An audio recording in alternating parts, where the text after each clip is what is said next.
Hello नमस्कार विद्यार्थी मित्रांनो, या सेशनमध्ये आपण जो काही आपण अल्टरनेटर पाहिला त्याचं कन्स्ट्रक्शन पाहिलं, त्यानंतर रोटरच्या अकॉर्डिंग त्याचे टाईप पाहिले, त्यानंतर आपण आर्मेचर वाइंडिंग पाहिली, त्यानंतर आपण आर्मेचर रिॲक्शन पाहिली. या ज्या काही सर्व गोष्टी पाहिल्या याच्यावरती आपण काय करूया, व्हेरियस एमसीक्यूचं डिस्कशन करूया. फर्स्ट आहे आपल्याकडे एमसीक्यू जो की या ठिकाणी आहे अल्टरनेटरवरती. फर्स्ट आहे आपल्याकडे, how many slip rings are sufficient for the rotating field type alternator. आता जे काही अल्टरनेटर आहे तो अल्टरनेटर दोन टाईपचा असू शकतो. एक तर या ठिकाणी जी काही फील्ड आहे ती फील्ड या ठिकाणी रोटेटिंग असेल अँड स्टेशनरी आर्मेचर असेल. सेकंड असेल या केसमध्ये जे काही आर्मेचर असेल ते आर्मेचर रोटेटिंग असेल अँड फील्ड कसे असेल तर स्टेशनरी असेल. आता स्टेशनरी पार्ट नेहमी कुठे ठेवला जातो तर स्टेशनरी पार्ट हा नेहमी स्टेटरवरती ठेवला जातो. आता जे काही अल्टरनेटर केसमध्ये आपण काय करतो, जनरली आर्मेचरला स्टेशनरी ठेवतो आणि फील्डला रोटेटिंग ठेवतो. याचा ॲडव्हान्टेज काय होतो, जे काही स्टेशनरी आर्मेचर आहे ते स्टेशनरी आर्मेचरपासून जो काही सप्लाय तो सप्लाय आपण इझिली कलेक्ट करू शकतो. त्याचबरोबर जे काही आर्मेचर वाइंडिंग आहे त्या आर्मेचर वाइंडिंगला आपण स्टेटरच्या स्लॉटमध्ये इझिली पुटअप करू शकतो. आर्मेचर वाइंडिंग ही स्टेटरच्या स्लॉटमध्ये डिस्ट्रीब्यूट झाली असेल तर आपण युनिफॉर्मली डिस्ट्रीब्यूट झाले असेल म्हणजे डिस्ट्रीब्यूट वाइंडिंग असेल तर त्याला आपण इझिली कूल करू शकतो. अगेन त्याला इन्सुलेशन आपण काय करू इझिली प्रोव्हाइड करू शकतो. त्याच्यापासून करंटचं टॅपिंग आपण इझिली घेऊ शकतो. हे काय तर स्टेशनरी आर्मेचर वाइंडिंगचे फायदे आहेत. आता फील्ड रोटेटिंग ठेवतो याचा अर्थ फील्डला काय करतो आपण डीसी सप्लाय देतो म्हणजे डीसी एक्साइटेशन देतोय. त्या ठिकाणी डीसी एक्साइटेशन देत असेल आणि फील्ड जर रोटेटिंग असेल तर त्या ठिकाणी जे काही नंबर ऑफ स्लिपरिंग असतील स्लिपरिंग किती लागतील तर 2च या ठिकाणी लागतील.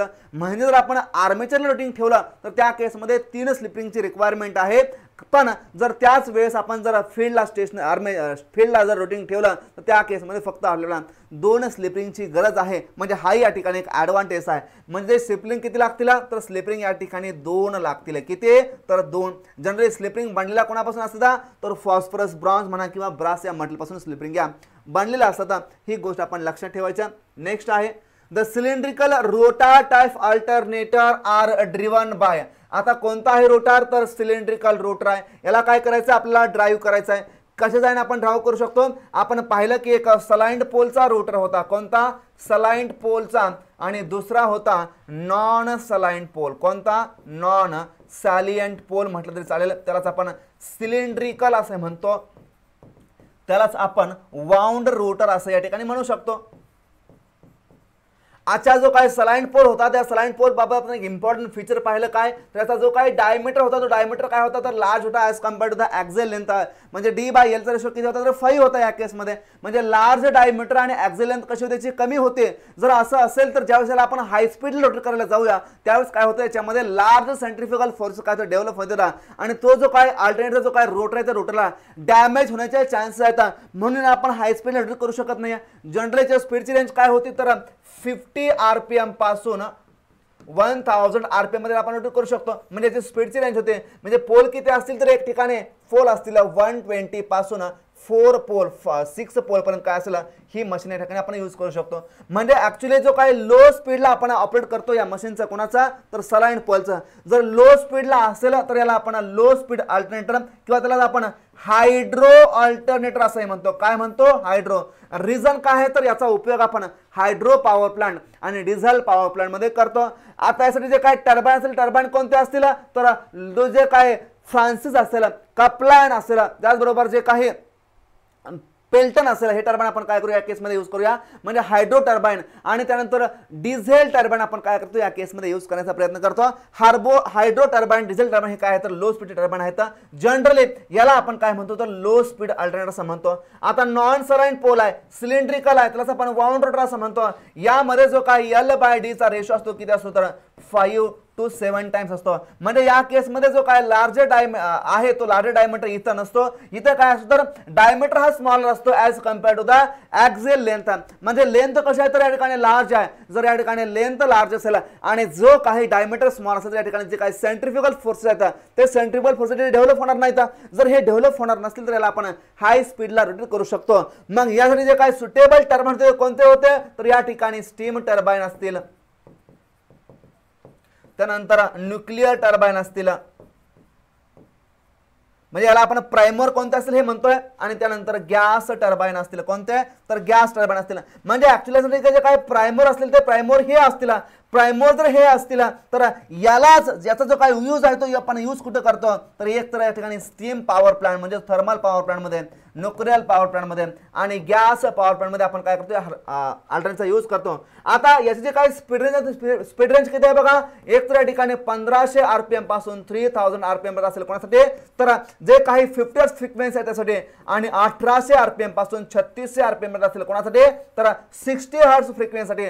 नंबर ऑफ पोल किती असतील, एक तर 2 असतील किंवा एक तर 4 असतील. म्हणजे 2 पोल असेल तर स्पीड कसं असेल, लार्ज असेल. म्हणजे जो काही सिलेंड्रिकल रोटर आहे त्या सिलेंड्रिकल रोटर मध्ये लार्ज किंवा हाय स्पीड या ठिकाणी पॉसिबल आहे, म्हणून त्याला आपण टर्बो अल्टरनेटर असंही म्हणतो. या केस मध्ये जे काही टर्बाईन आहेत, जे काही प्राइमर असेल ते कोणते असतील, एक तर स्टीम असेल, न्यूक्लिअर असेल किंवा गॅस असेल. मग वॉटर टर्बाईन म्हणताय, विंड म्हणताय, सोलार म्हणताय, हे आहेत का नाही, तर या ठिकाणी जो काही स्टीम टर्बाईन आहे तो स्टीम टर्बाईन या केसमध्ये काय तर याचा बरोबर ऑप्शन आहे. कोणासाठी, तर सिलेंड्रिकल रोटारच्या मशीनसाठी.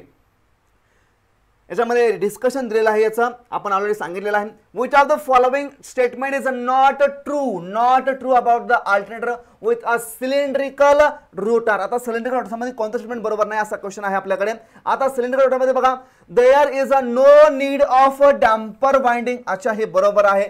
It is not suitable for the high speed operation. अच्छा, अरे सिलेंड्रिकलचा उपयोगच आपण काय करतो, तर हाय स्पीडच्या ऑपरेशनसाठी करतो. कुठं, तर हाय स्पीडच्या ऑपरेशनसाठी. म्हणून तर याला आपण टर्बो अल्टरनेटर असं म्हणतो. काय म्हणतो, तर टर्बो अल्टरनेटर असं म्हणतो. सुटेबल प्राइमर कोणते असतात, तर आपण आताच पाहिले, स्टीम असेल, गॅस असेल, न्यूक्लिअर असेल. Okay, rotor has no projecting pole. हे या ठिकाणी बरोबर आहे. याचे प्रोजेक्ट पोल नसतात. या ठिकाणी जो काय रोटर आहे, तर रोटर मध्ये काय असतात, तर स्लॉट असेल, स्लॉट मध्ये काय असते, वाइंडिंग डिस्ट्रीब्यूट केले असते. The rotor causes no speed fluctuation. हे या ठिकाणी बरोबर आहे. म्हणजे या ठिकाणी हंटिंग होत नाही, याचा मिनिंग असा आहे. म्हणजे hunting is a less produced. Hunting is less produced. जरी ती या ठिकाणी प्रोड्यूस झाली तर जी काही रोटरची वाइंडिंग आहे ती रोटरची वाइंडिंग या ठिकाणी डॅम्पर वाइंडिंग म्हणून काय करते, ऍक्ट होते. म्हणजे no need of damper winding. इथं डॅम्पर वाइंडिंग आपण ठेवतो का, नाही. डॅम्पर वाइंडिंगचा पर्पज काय आहे, तर जे काय हंटिंग आहे त्या हंटिंगला रिड्यूस करायचं आहे. हंटिंग म्हणजे काय, तर रोटरचं त्याच्या न्यू पोझिशन पैकी किंवा न्यू पोझिशनला किंवा त्याच्या स्टेबल ऑपरेशनला काय करताय, तो काय करतोय, ऑसिलेट करण्याचा प्रयत्न करतोय. म्हणजे त्याच्या फायनल पोझिशनला तो स्टेबल करण्यापूर्वी काय होतोय, तर तो स्विंग करतोय, ऑसिलेशन करतोय. त्याला आपण स्विंगिंग और त्याला आपण हंटिंग असं म्हणतो. मग हंटिंगला रिड्यूस करायचं आहे, त्यासाठी आपण काय करूया, डॅम्पर वाइंडिंग या ठिकाणी यूज करूया.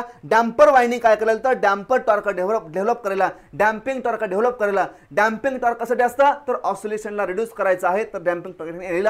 मग ते डॅम्पिंग टॉर्क इंडक्शन मोटरमध्ये कोणता असेल आणि इंडक्शन जनरेटरमध्ये कोणता असेल याच्याबद्दल आपण डिस्कशन करणार आहोत एमसीक्यूच्या माध्यमातून.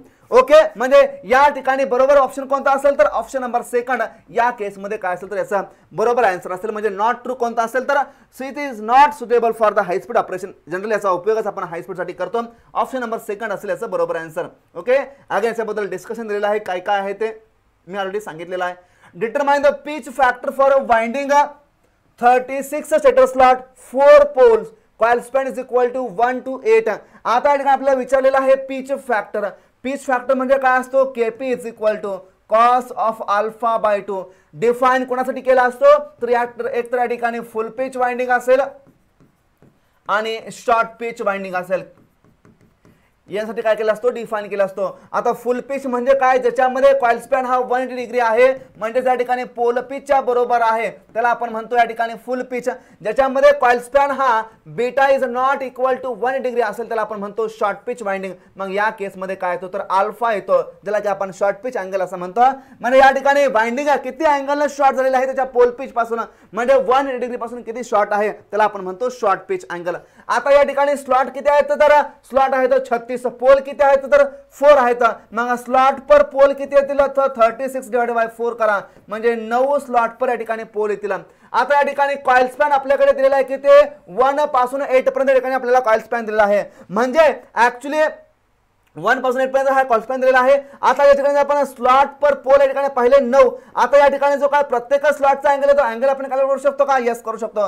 गॅमा इज इक्वल टू, त्याला आपण स्लॉट अँगल असं म्हणतो, स्लॉट पिच असं म्हणतो, 180 degree divided by slot per pole करा. म्हणजे 180 divided by slot per pole कुठे येत आहेत, हेच काय असतील 9 असतील. म्हणजेच काय येईल, gamma is equal to 20 degree या ठिकाणी येईल. आता कॉइल स्पॅन आहे आपल्याकडे 1 to 8, म्हणजे कॉइल स्पॅन कुठून कुठपर्यंत आहे. फॉर एक्झाम्पल आपण सिंगल या ठिकाणी पोल घेतला, हा या ठिकाणी नॉर्थ पोल असेल. या स्लॉट पर पोल किती आहेत, एका पोल मध्ये स्लॉट किती आहेत तर 9 आहेत. म्हणजे या ठिकाणी 1 झाला, 2 झाला, 3 झाला, 4 झाला, 5 झाला, 6 झाला, 7 झाला, 8 झाला आणि 9 झाला. म्हणजे 1 पासून 9 पर्यंत काय झाले हे स्लॉट झाले आपल्याकडे अशा पद्धतीने. म्हणजे ऍक्च्युअली आपल्याकडे स्लॉट पर पोल या ठिकाणी झाले 9. आता या 9 स्लॉटचा मिळून जो काय टोटल अँगल होईल तर टोटल अँगल किती होईल तर या ठिकाणी 9 स्लॉट्स आहेत, एका स्लॉटचा अँगल या ठिकाणी 9 होईल. म्हणजे बीटा इज इक्वल टू किती होईल तर 9 × 20 इज इक्वल टू 180 डिग्री होईल, जो की या ठिकाणी पोल पिचच्या बरोबर होईल. याचाच अर्थ काय तर प्रत्येक पोल हा काय करतो 180 डिग्रीचा अँगल या ठिकाणी क्रिएट करतो शेजारच्या पोल बरोबर, आणि त्यालाच आपण काय म्हणतो पोल पिच असं म्हणतो. म्हणजे दोन ऍडजसंट पोलच्या मधलं अँग्युलर डिस्टन्स किती असेल तर 180 डिग्री असेल. म्हणजे इथून इथपर्यंतचा अँग्युलर डिस्टन्स आपल्याकडे भेटलं जे की या ठिकाणी 180 डिग्री आहे. पण ऍक्च्युअली जो काही कॉइल्स पण आपल्याला प्रॉब्लेम मध्ये दिला किती तर 1 स्लॉट पासून 8व्या स्लॉट पर्यंत. म्हणजे जे काय ऍक्च्युअली कॉइल ठेवलेली आहे ती कॉइलची एक साइड इथं आहे आणि कॉइलची दुसरी साइड कुठं आहे तर कॉइलची दुसरी साइड हे कुठं आहे तर या 8व्या स्लॉट मध्ये. कुठं 8व्या स्लॉट मध्ये. पण कॉइल स्पॅन हा किती आहे तर 1 पासून 8व्या स्लॉट पर्यंत आहे. म्हणजेच ऍक्च्युअली जो काय बीटा दिलेला आहे तो बीटा इज इक्वल टू काय असेल 8वा स्लॉट मायनस पहिला स्लॉट. ऍक्च्युअली कॉइल कुठं आहे जे काय कॉइल आहे ती कॉइल या ठिकाणी 7 स्लॉट मध्ये ठेवलेला आहे. म्हणजे कॉइल स्पॅन हा या ठिकाणी 7 स्लॉट बरोबर आहे. किती तर 7 स्लॉट बरोबर. जर हा 7 स्लॉट बरोबर असेल तर या केस मध्ये कॉइल स्पॅन किती असेल तर कॉइल स्पॅन इथं कॉइल ठेवल्या कारणामुळे अशा पद्धतीने beta is equal to 7 slot असेल. किती 7 स्लॉट. आता एका स्लॉटचा अँगल किती आहे तर 20 आहे. म्हणजे 7 गुणिले 20 करा 140 डिग्री हा काय झाला तर या ठिकाणचा कॉइल स्पॅन झाला. म्हणजे ऍक्च्युअली बीटा किती झाला तर 140 डिग्री. आपल्याला माहिती पाहिजे alpha plus beta is equal to असतो 180 डिग्री इलेक्ट्रिकल. अल्फा काय तर शॉर्ट पिच अँगल, बीटा काय तर या ठिकाणी कॉइलचा स्पॅन आहे इज इक्वल टू 1 डिग्री असतो. दोन्ही मिळून काय करतील तर या ठिकाणी 1 डिग्री करतील. आता 7 हे स्लॉट गेले कोणासाठी तर कॉइल स्पॅन साठी गेले. 9 मधून 2 स्लॉट या ठिकाणी राहतील, 7 गेले 2 राहिले. 2 काय असतील तर या ठिकाणी शॉर्ट पिच वाइंडिंगचे स्लॉट असतील. म्हणजे वाइंडिंग या ठिकाणी 2 स्लॉट न काय झाले स्लॉट असेल. म्हणजे या ठिकाणी अल्फा किती येईल तर alpha is equal to 2 slot येईल. म्हणजे 2 × 20 अल्फा इज इक्वल किती येईल तर 40 डिग्री येईल. इथून आपण कॅल्क्युलेट करू शकतो. किंवा इथं alpha is equal to 180 minus beta किती आहे तर 140 आहे. देअरफॉर अल्फा किती येईल तर 40 डिग्री. इथूनही आपण कॅल्क्युलेट करू शकतो. मग राहिलं काय तर केपी इज इक्वल टू आपल्याकडे अल्फा भेटला, आपल्याला अल्फाची व्हॅल्यू पाहिजे होते is equal to cos of 40 divided by 2 करा. म्हणजे कॉस ऑफ 20 या ठिकाणी काय असेल तर याचं बरोबर आन्सर असेल option number first is the right answer असेल या केस मध्ये. म्हणजे जो काय कॉइल स्पॅन आहे त्या कॉइल स्पॅनच्या बाबतीमध्ये आपण अशा पद्धतीचं डिस्कशन करू शकतो. कॉइल स्पॅन हा या ठिकाणी महत्त्वाचा फॅक्टर असतो, डिफाइन केला जातो फुल पिच आणि शॉर्ट पिच वाइंडिंग साठी. ओके, आपण पुढे जाऊया. याच्याबद्दल डिस्कशन दिलेलं आहे कशा पद्धतीने काय आहे. तर नेक्स्ट कॉइल स्पॅन फॅक्टर काय आहे त्याच्याबद्दल रेशो दिलेला आहे. कॉइल स्पॅन फॅक्टर काय असतो तर KP is equal to EMF induced in winding when it is short pitched divided by EMF induced in winding when it is full pitched. याचाच अर्थ केपी काय असतो तर vector sum of EMF divided by arithmetic sum of EMF. कधी कधी आपल्याला याच्या बद्दल स्ट्रेट फॉरवर्ड हा रेशो विचारला जातो. केपी म्हणजे काय त्याला आपण कॉइल स्पॅन फॅक्टर असं म्हणतो, याला आपण कॉर्डिंग फॅक्टर असं म्हणतो. याचे व्हेरियस नाव आहेत, हे नाव सुद्धा आपण लक्षात ठेवायचे आहेत. Which of the following is a characteristic of a saligned pole synchronous machine? कोणती कॅरेक्टरिस्टिक आहे बघा. युनिफॉर्म एअर गॅप असतो का नसतो, नॉन युनिफॉर्म असतो. अलॉंग द डी ॲक्सिस कसा असतो, अलॉंग द डी या ठिकाणी मिनिमम असतो. आणि अलॉंग द क्यू कसा असतो तर अलॉंग द क्यू या ठिकाणी मॅक्झिमम एअर गॅप असतो. जर असा असेल तर रिलक्टन्स कसा असेल तर या ठिकाणी मिनिमम असेल एका ठिकाणी, मॅक्झिमम असेल एका ठिकाणी. म्हणजे या ठिकाणी फ्लक्स डिस्ट्रीब्युशन कसा असेल तर नॉन युनिफॉर्म असेल. Flux produced by the armature wave is independent of the spatial orientation of the wave with the respect to the field poles. अच्छा, constant reluctance. Reluctance along the direct axis is smaller than the reluctance along the quadrature axis. म्हणजे बरोबर कोणता असेल तर option number 4 चा बरोबर answer असेल. Constant reluctance आहे का तर नाही. रिलक्टन्स हा जो काय असतो reluctance reluctance S is equal to L divided by mu naught mu R into A, हा या ठिकाणी रिलक्टन्सचा फॉर्म्युला असतो. अच्छा, रिलक्टन्स डिपेंड कोणावरती असेल तर हा लेंथवर डिपेंड असेल, एरियावर डिपेंड असेल आणि जे काय परमिएबिलिटी आहे मटेरियल त्याच्यावर डिपेंड असेल. म्हणजे रिलक्टन्स यस हा जनरली कोणाला प्रोपोर्शनल असतो तर जी काही एअर गॅपची लेंथ आहे त्या एअर गॅपच्या लेंथला त्याला आपण एलजी असं म्हणतो. मग एअर गॅपची लेंथ मिनिमम कुठे आहे तर minimum he along the D axis आहे. जर तिथे मिनिमम एअर गॅपची लेंथ असेल तर त्या ठिकाणी रिलक्टन्स कसा असेल, कमी असेल.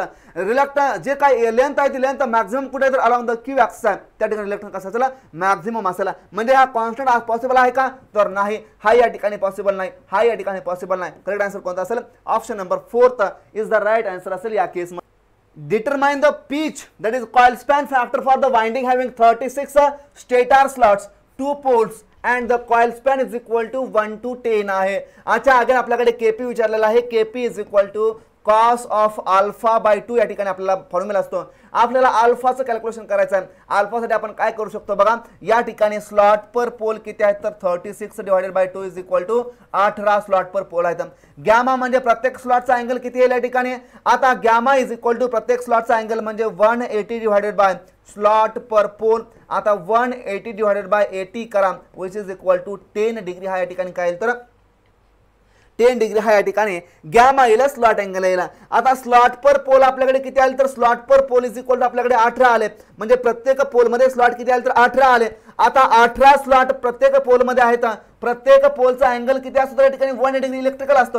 आता या 180 ला जर आपण 8 डिवाइड केलं तर आपल्याकडे अगेन काय भेटतो तर स्लॉट अँगल भेटत असतो. आता स्लॉट अँगल हा 10 आला. एका स्लॉट मध्ये किती आहेत, एका पोल मध्ये स्लॉट किती आहे तर 18 आहेत. आता कॉइल स्पॅन हा किती आहे तर coil span is equal to 1 पासून 10 आहे. किती, coil span is equal to 1 पासून 10 आहे. पण स्लॉट पर पोल किती आहे तर या ठिकाणी 18 आहेत. म्हणजे ऍक्च्युली जो काही या ठिकाणचा कॉइल स्पॅन आहे तो कॉइल स्पॅन हा 1 स्लॉट पासून किती तर 10 स्लॉट पर्यंत आहे. म्हणजे actually beta is equal to किती आहे तर 10 - 1 आहे. म्हणजे 9 स्लॉटचा या ठिकाणी काय तर बीटा आहे. आता 18 स्लॉट पैकी जर 9 स्लॉट हे बीटाला गेले, कुणाला तर बीटाला, राहिलेले जे काय स्लॉट असतील ते स्लॉट कोणाचे असतील तर अल्फाचे या ठिकाणी 9 स्लॉट असतील. कारण पर पोल स्लॉट पर पोल किती आहेत तर 18 आहेत. 18 मधून 9 बीटाने घेतले म्हणजे कॉइल स्पॅनने घेतले, राहिलेले 9 कोणाचे असतील तर अल्फाचे असतील. म्हणजे ऍक्च्युली अल्फा या केस मध्ये किती आला तर अल्फा हा 9 स्लॉट आला. म्हणजे तो short pitch angle alpha is equal to 9 into एका स्लॉटचा अँगल किती आहे तर 10 आहे. म्हणजे alpha is equal to 90 degree या केस मध्ये होईल. काय, अल्फा 90 डिग्री असेल आणि कॉइल स्पॅन पण किती असेल तर 90 डिग्री असेल.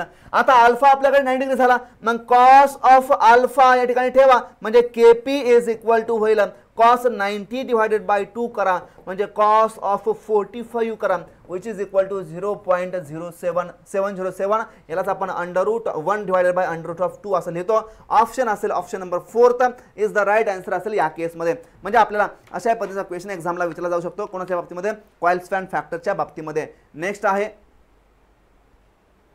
आता पोल पिच म्हणजे काय, कॉइल स्पॅन म्हणजे काय, ह्याच्याबद्दल मी ऑलरेडी थेअरीमध्ये डिटेलमध्ये डिस्कशन केलेलं आहे. ॲक्च्युली काय केलेलं आहे, जे काही आर्मेचर वाइंडिंग आहे त्या आर्मेचर वाइंडिंगमध्ये आपण फक्त आता PhDच करायचं राहिलो, इतक्या लेवलपर्यंत आपण डिस्कशन केलेलं आहे. EMF कशा पद्धतीने होईल, काय होईल याच्याबद्दल आपण डिस्कशन केलं आहे. इलिमिनेशन ऑफ हार्मोनिक आपण कशा पद्धतीने करू शकतो, त्या ठिकाणी KDN काय असेल, KPN काय असेल, यानंतर हार्मोनिक आपल्याला रिड्यूस करायचं, त्या ठिकाणी अल्फाची व्हॅल्यू काय असेल, बीटाची व्हॅल्यू काय असेल याच्याबद्दल आपण डिस्कशन केलं होतं डिटेल क्लासमध्ये. Next, a 10 pole a 25 hertz alternator is a directly coupled and driven by a 60 hertz synchronous motor. Then the number of a pole in a synchronous motor is. बघा 10 पोलचा 25 हर्ट्जचा काय आहे तर अल्टरनेटर आहे. या ठिकाणी आपण लिहूया अल्टरनेटर आणि या ठिकाणी असेल सिंक्रोनस मोटार. आता अल्टरनेटच्या केसमध्ये P इज इक्वल टू आहे 10, F इज इक्वल टू आहे 25 हर्ट्ज. मोटारच्या केसमध्ये F इज आहे 60 हर्ट्ज आहे, F इज इक्वल टू, आणि आपल्याला विचारलेलं आहे number of pole is equal to किती असेल. आता अल्टरनेटचं स्पीड काय असेल बघा, NS is equal to 120 F divided by P असेल. आता 120 इंटू F किती आहे तर 25 आहे, डिवायडेड बाय पोल किती आहे तर 10 आहेत. म्हणजे ऍक्च्युली या ठिकाणी काय झालं तर NS इज इक्वल टू या ठिकाणी झाला, या झिरोला हा झिरो गेला, या ठिकाणी 12 10 20 या ठिकाणी स्पीड झालं बघा 300 RPM हे या ठिकाणी काय तर सिंक्रोनस स्पीड येईल. आता दोन्ही काय आहेत तर या ठिकाणी डायरेक्टली कपल्ड आहेत, म्हणजे दोघांचा शाफ्ट कसा आहे तर या ठिकाणी कॉमन आहे. कसा आहे तर कॉमन आहे.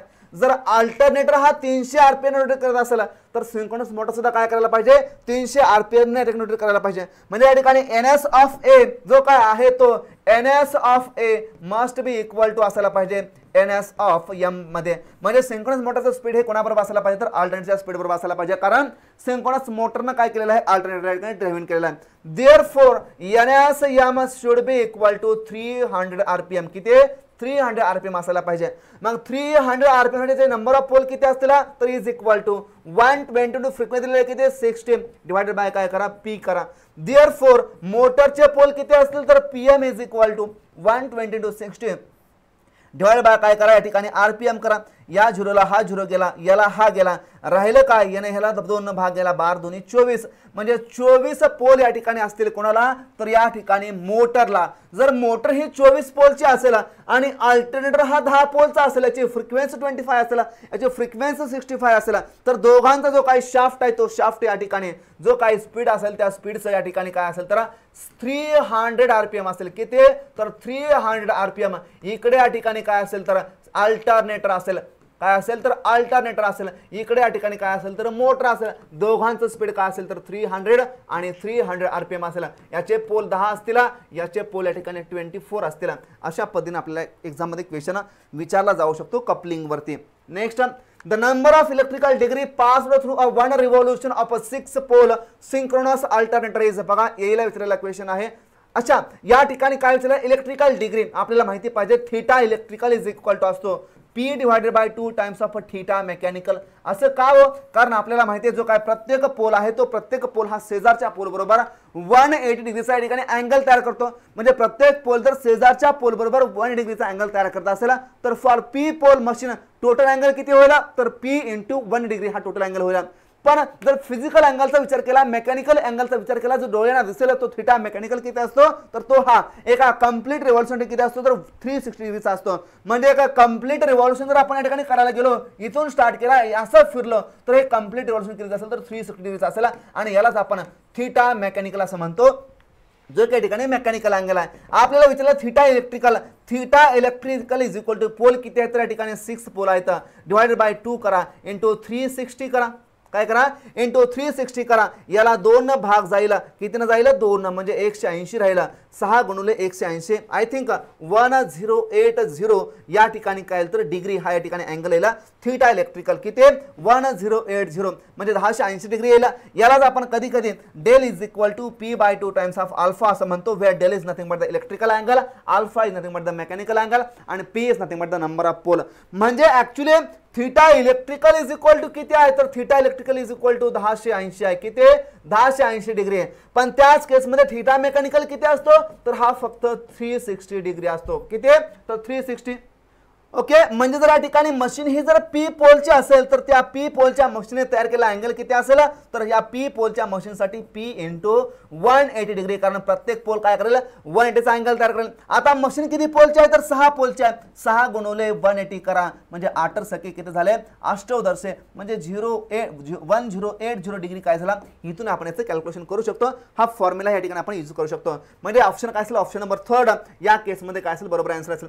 What should be the chording angle for eliminating the 5th harmonic from the phase EMF generated in a 3-phase alternator. आता chording angle या ठिकाणी विचारलेला आहे. chording angle म्हणजे काय असतो chording angle. या chording angle आपण काय म्हणतो तर यालाच आपण शॉर्ट पिच अँगल, यालाच आपण काय म्हणत असतो शॉर्ट पिच अँगल असं म्हणतो, ज्याला की आपण अल्फा असं म्हणतो. काय म्हणतो अल्फा. आपल्याला काय करायचं आहे nth हार्मोनिक रिड्यूस करायचा आहे. For reducing the nth harmonic alpha is equal to 180 divided by n असतो. त्याच केसमध्ये बीटा काय असतो तर beta is equal to 180 into n minus 1 divided by n असतो. कोणासाठी? तर n चा हार्मोनिक रिड्यूस करायचा. मग या ठिकाणी आपल्याला अल्फा विचारलेला आहे कितीसाठी? तर फिफ्थ हार्मोनिक साठी. म्हणजे ऍक्च्युअली अल्फा 5 आपल्याला कॅल्क्युलेट करावा लागेल, जो की या ठिकाणी n इज इक्वल टू 5 असेल. Therefore alpha 5 is equal to 180 divided by 5 करा. किती करा? 1 डिवाइडेड बाय 5 किती येईल? तर 36 डिग्री हा या ठिकाणी काय येईल? अल्फा येईल आपल्याकडे. ही गोष्ट आपल्याला या ठिकाणी समजते. म्हणजे अल्फा किती असेल? तर 36 डिग्री असेल. आता अल्फा 36 डिग्री कुठे दिलेला आहे का इथं? तर नाही दिला. मग काय करावं लागेल आपल्याला? आपल्याला माहिती पाहिजे. याला दुसऱ्या वेळी आपण रिप्रेझेंट करू शकतो. या ठिकाणचा 180 काय आहे? तर या ठिकाणचा 180 हा पोल पिच आहे. काय आहे? तर पोल पिच आहे. म्हणजे alpha is equal to pole pitch divided by या ठिकाणी nth हार्मोनिक कोणता आहे? तर nth हार्मोनिक म्हणजे या ठिकाणी फिफ्थ हार्मोनिक दिलेला आहे. म्हणजे अल्फा इज इक्वल टू काय आहे? तर पोल पिच डिवायडेड बाय 5 आहे. यालाच alpha is equal to 1 divided by 5 into pole pitch असं जरी लिहिलं तर आपल्याला या ठिकाणी चालेल, काही प्रॉब्लेम नाही. म्हणजे अल्फाची व्हॅल्यू या ठिकाणी काय असेल? 180 divided by 5 which is equal to 36 degree असेलच. आता या ठिकाणी ऑप्शन आहे का? तसा आहे. ऑप्शन नंबर फर्स्ट या ठिकाणचा काय असेल? तर बरोबर आन्सर असेल.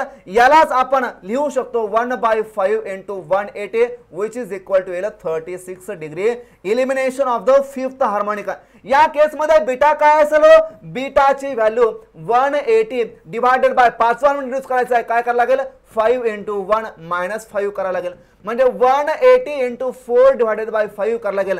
जर अल्फा हा या ठिकाणी 36 आला असेल तर बीटा किती यायला पाहिजे? तर 144 यायला पाहिजे. Reason behind that alpha plus beta is equal to काय असतो? 180 डिग्री इलेक्ट्रिकल असतो. म्हणजे ऍक्च्युली जो काही पोल पिच आहे दोन पोलच्या मध्ये जे काय अँग्युलर डिस्टन्स आहे किती असतं? तर 180 डिग्री असतं. पण कुठले दोन पोल? शेजारचे ऍडजसंट पोल. ही गोष्ट आपल्याला या ठिकाणी लक्षात ठेवायचा. आन्सर असेल option number first. Damper bars in case of salient pole rotors of hydro alternator are usually inserted in a pole faces to ESC electrical 2014 ला विचारलेला आहे. डॅम्पर बारचं काम काय आहे?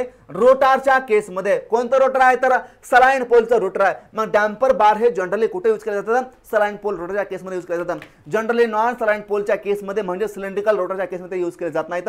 रिझन सिलेंड्रिकल रोटर ही हाय स्पीड मशीनची machine आहे. त्या केस मध्ये या ठिकाणी कोणत्या पद्धतीचं ऑसिलेशन रोटरचं होत नाही आहे, रोटर स्विंग होत नाही आहे. म्हणजे हंटिंग तिथं फिरवण्याने या ठिकाणी ऑकर होत नाही आहे. जर तो ऑकर होत नसेल तर हंटिंगला रिड्यूस करण्यासाठी जे काही डॅम्पर बार आपण यूज करतो ते यूज करण्याची या ठिकाणी गरज नाही आहे. मग हंटिंग हा फिरवणं कुठं ऑकर होतो? तर जनरली सलाइंड पोलच्या रोटर मध्ये ठिकाणी ऑकर होतो. रोटर काय करतो? त्याच्या फायनल पोझिशनला येण्यापूर्वी काय करतो? त्याच्या फायनल पोझिशन भोवती ऑसिलेशन करतो, स्विंग करण्याचा प्रयत्न करतो आणि त्यालाच काय म्हणतो आपण? हंटिंग असं म्हणतो. मग हंटिंग कशामुळे होतं? तर हंटिंग या ठिकाणी जे काही लोड आहे ते लोड सडन या ठिकाणी रिमूव्ह केला, सडन या ठिकाणी लोड अप्लाय केला, त्या ठिकाणी जे काही सप्लाय व्होल्टेज फ्लक्च्युएशन असेल, जे काही फील्ड एक्साइटेशन फील्ड एक्साइटेशन आपण चेंज केलेलं असेल, अशा पद्धतीमुळे काय होतं? या ठिकाणी हंटिंग होतं. मग हंटिंग करण्यासाठी आपण काय करतो? डॅम्पर वाइंडिंग यूज करतो. मग strengthening the excitation of current होईल का? तर नाही. damp out the rotor oscillation during the transient state owing to a sudden change in the load condition. Option number second असेल या क्वेश्चनचा correct answer. Help to improve power factor काय आहे का याच्यामध्ये? नाही. Reduce the no load current याच्यामध्ये काय आहे का? उपयोग नाही. तर डॅम्प आउट करायचे ऑसिलेशनला काय करायचं? रिड्यूस करायचं. यासाठी आपण काय करूया? डॅम्पर वाइंडिंगचा यूज करूया. कुणाच्या केस मध्ये? तर अल्टरनेटरच्या केस मध्ये. फर्दर अल्टरनेटर मध्ये जे काय डॅम्पर वाइंडिंग असेल ती अल्टरनेटर डॅम्पर मध्ये दोन काम करेल. एक तर या ठिकाणी हंटिंगला रिड्यूस करेल आणि सेकंड निगेटिव्ह सिक्वेन्स फील्डला काय करेल?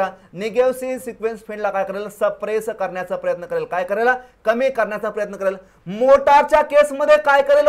मोटारच्या केस मध्ये हंटिंग तर रिड्यूस करेलच, पण सेकंड आहे मोटरला सेल्फ स्टार्टिंग साठी, फॉर सेल्फ स्टार्टिंग साठी किंवा त्याला आपण फॉर स्टार्टिंग पर्पज साठी यूज करतो असं आपण म्हणूया. म्हणजे मोटरच्या केस मध्ये हंटिंग रिड्यूस करेला, त्याचबरोबर सेल्फ स्टार्टिंग मोटरला करण्याचा प्रयत्न करेला, म्हणजे मोटरला स्टार्ट करण्याचा प्रयत्न करेला, म्हणजेच स्टार्टिंग करण्याचा प्रयत्न करेला. याचाच अर्थ जी काय सिंक्रोनस मोटर सेल्फ स्टार्टिंग नाही आहे. इथं हंटिंग रिमूव्ह करेला, इलिमिनेट करेला आणि निगेटिव्ह सिक्वेन्स फील्डला काय करेला? कमी करण्याचा प्रयत्न करेला. Damper bar. Further damper bar कोणता टॉर्क डेव्हलप करेला याच्याबद्दल आपल्याला एक एमसीक्यू केला, त्याच्याबद्दल आपण डिस्कशन करूया. इथं डॅम्पर बारच्या ठिकाणी फंक्शन आहे कुठं असतं? तर पोल फेसेस मध्ये असतं. पोलच्या फेसेस मध्ये the salient pole rotors have, salient pole रोटर्सला काय असतं 2 or 4 pole projecting pole carrying the field coils. अच्छा 2 or 4 सलाइंड पोल म्हणताय आणि त्याच्यामध्ये P इज इक्वल टू 2 किंवा P इज इक्वल टू 4 म्हणताय. जर P इज इक्वल टू 2 असेल, फ्रिक्वेन्सी जर या ठिकाणी 50 हर्ट्ज असेल तर स्पीड झाल्याचं 3000 RPM, याचं झालं 1500 RPM. एवढं स्पीड पॉसिबल असतं का सलाइंड पोलमध्ये? नसतं. मग किती असतं तर जनरली मॅक्झिमम या ठिकाणी 1000 पर्यंत पॉसिबल असतं. म्हणजे नंबर ऑफ पोल किती असला पाहिजे? 6 असला पाहिजे. म्हणजे हा या ठिकाणी काय केलं बघा, ऑप्शन लगेच या ठिकाणी उडला.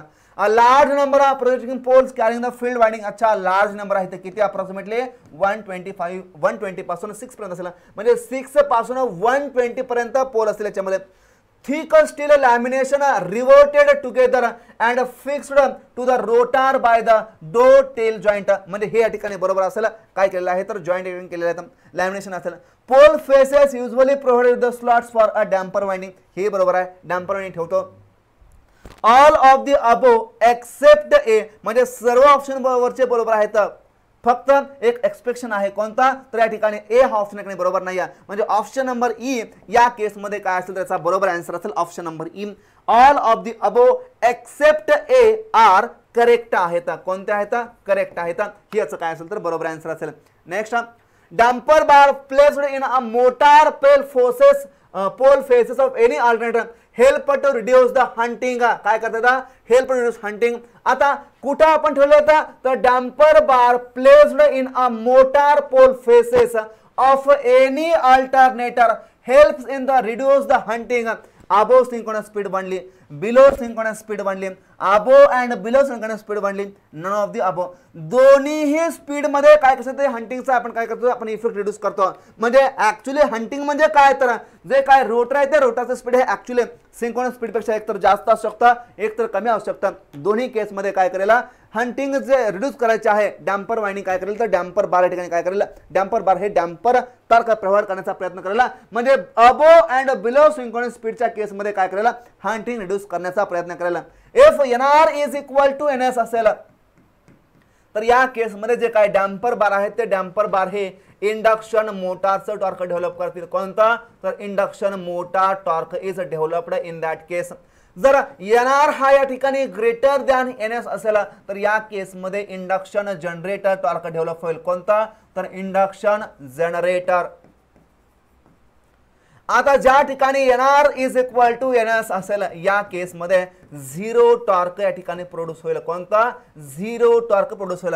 याचा अर्थ NR हा NS च्या बरोबर आहे. म्हणजे रोटारचं स्पीड हे सिंक्रोनस स्पीडच्या बरोबर आहे. म्हणजे मशीन या ठिकाणी कसं आहे तर स्टेबल आहे. या केस मध्ये जे काय हंटिंग असेल ती हंटिंग या ठिकाणी काय तर हंटिंग इज इक्वल टू 0 आहे. म्हणजे हंटिंग या ठिकाणी आहे का तर नाही. हंटिंग इज एलिमिनेटेड म्हणा किंवा हंटिंग कसं आहे तर 0 आहे. हंटिंग हा फेनॉमेनॉन या ठिकाणी ऑकर होणार नाही. म्हणजे ऍक्च्युअली हंटिंग म्हणजे काय आहे तर रोटारचं स्पीड हे सिंक्रोनस स्पीड पेक्षा डेव्हिएट करत आहे. ते एकतर कमी असेल किंवा एकतर जास्त असेल. जर रोटारचं स्पीड हे सिंक्रोनस स्पीड पेक्षा कमी असेल तर इंडक्शन मोटारचं टॉर्क या ठिकाणी डेव्हलप होईल. जेणेकरून रोटारचं स्पीड काय करेला सिंक्रोनस स्पीडला कॅच करण्याचा प्रयत्न करेला. म्हणजे त्याला कॅच करण्याचा प्रयत्न करेल जेणेकरून दोघांमध्ये रिलेटिव्ह स्पीड काय करायचं कमी करायचं. आता सिंक्रोनस स्पीड पेक्षा रोटारचं स्पीड या ठिकाणी जास्त आहे. रोटर काय करेल सिंक्रोनस स्पीड पेक्षा जास्त या ठिकाणी रन करतोय. इंडक्शन जनरेटर टॉर्क या ठिकाणी अपोजिट ऍक्शन मध्ये काय होईल तयार होईल. त्या रोटरला काय करेल डिसलेट करण्याचा प्रयत्न करेला. त्याचं स्पीड काय करेल सिंक्रोनस स्पीडला आणण्याचा प्रयत्न करेला इंडक्शन जनरेटर टॉर्क. आता रोटारचं स्पीड हे सिंक्रोनस स्पीडच्या बरोबर आहे. डॅम्पर वाइंडिंग कोणत्याही परिस्थितीत टॉर्क डेव्हलप करणार नाही. याचाच अर्थ damper winding produce torques only when the rotor speed is other than synchronous speed. म्हणजे ते त्या वेळेस काम करण्याचा प्रयत्न करेला जेव्हा जेव्हा रोटारचं स्पीड हे अदर दॅन सिंक्रोनस स्पीड असेल. जर rotor is equal to rotor speed is synchronous speed असेल तर डॅम्पर वाइंडिंग प्रोड्यूसेस 0 टॉर्क. त्याच वेळेस डॅम्पर वाइंडिंग कुठे असेल तर रेस्ट कंडिशन मध्ये असेल त्याला कोणत्याही पद्धतीचं टॉर्क डेव्हलप करणार नाही. या गोष्टी आपल्याला डॅम्पर वाइंडिंग बद्दल आणि डॅम्पर टॉर्क बद्दल लक्षात ठेवायचं. एक्झामला याच्यामधून कोणताही क्वेश्चन विचारला जाऊ शकतो. असं विचारलं जाऊ शकतो जर याकडे रोटारचं स्पीड हे सिंक्रोनस स्पीडच्या बरोबर असेल तर डॅम्पर वाइंडिंग कोणतं टॉर्क प्रोड्यूस करेल तर डॅम्पर वाइंडिंग 0 टॉर्क प्रोड्यूस करेल. रोटारचं speed greater than synchronous speed असेल तर डॅम्पर वाइंडिंग कोणतं प्रोड्यूस करेल तर इंडक्शन जनरेटर डेव्हलप करेल. जर रोटारचं स्पीड हे लेस दॅन सिंक्रोनस स्पीड असेल तर डॅम्पर वाइंडिंग कोणतं टॉर्क प्रोड्यूस करेल, तर इंडक्शन मोटरचं टॉर्क डेव्हलप करेल. म्हणजे ऍक्च्युली डॅम्पर वाइंडिंग हे अबो स्पीडला आणि बिलो स्पीडला, म्हणजे सिंक्रोनस स्पीड पेक्षा स्पीड जास्त असेल तरी टॉर्क डेव्हलप करेल आणि सिंक्रोनस स्पीड पेक्षा टॉर्क कमी असेल तरी टॉर्क डेव्हलप करेल. याचा अर्थ सिंक्रोनस स्पीड पासून जर मशीनचं स्पीड व्हॅरी झालं तर त्या केसमध्ये डॅम्पर वाइंडिंग टॉर्क डेव्हलप करेल. आता सिंक्रोनस स्पीड पेक्षा स्पीड दुसरा आहे, याचा अर्थ त्या ठिकाणी काय होतं, हंटिंग होत आहे. रोटर काय करतं, ऍक्च्युली सिंक्रोनस स्पीडने रोटेट करायला पाहिजे, पण ते न करता काय करतंय, ते ऑसिलेट करण्याचा प्रयत्न करतंय अदर दॅन सिंक्रोनस स्पीड. यालाच आपण काय म्हणतो, हंटिंग असं म्हणतो. मग डॅम्पर वाइंडिंगचं काम काय आहे, तर हंटिंग रिड्यूस करायचे आहे. कोणत्या स्पीडला, बोथ अबो अँड बिलो स्पीडला. ऑप्शन नंबर 3 या केसमध्ये काय असेल, बरोबर आन्सर असेल. Which of the following relation is true for the pitch factor and distribution factor KD of the 3-phase synchronous machine? आपल्याला माहिती पाहिजे KW हा काय असतो, वाइंडिंग फॅक्टर असतो, is equal to KP into KD असतो. हा कोणासाठी, तर हा असतो distributed and short pitch winding साठी. आता शॉर्ट पिच साठी काय असतो, तर KP असतो, यासाठी काय असतो, तर KD असतो. आता KW इज इक्वल टू काय असतो, तर KW इज इक्वल टू 1 असतो. कुणासाठी, तर या ठिकाणी full pitch and concentrated winding साठी. जो काही KW आहे तो KW हा लेस दॅन 1 असतो. कुणासाठी, full pitch and distributed winding साठी.